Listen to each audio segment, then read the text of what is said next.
будучи крупным родоплеменным союзом, саки, объединенные общей культурой, бытом и языком, носили разные названия.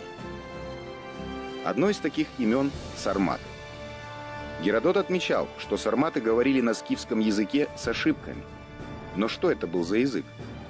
Долгие годы считалось, что скифы были ираноязычны, но сегодняшние ученые готовы опровергнуть эту теорию. Сторонникам ираноязычия ранних кочевников противостоят сторонники тюркоязычия этих кочевников. И школа убедительная, более чем убедительная. Зеленчукская надпись на территории Кабардино-Балкарии. Это зеленчукский камень надмогильный с аланским текстом, значит, выбитым греческими буквами. Ну, во-первых, постарались прочитать на греческом, с греческого не читается.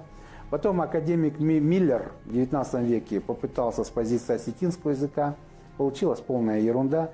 Сейчас замечательно прочитали карачаевские, татарские ученые, замечательно прочитали с позиции тюркского языка. Это тюркоязычная, явно тюркоязычная надпись.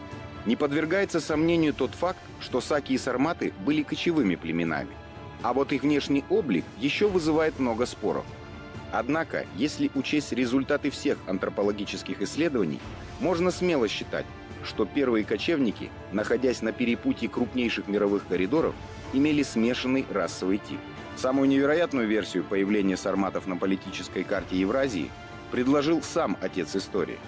Геродот писал, что савроматы произошли от амазонок, которые после поражения от эллинов были захвачены последними в плен, но по пути в Грецию захватили корабли, на которых их везли, и высадились на скифской земле. Позже они вышли замуж за скифов и родили от них детей.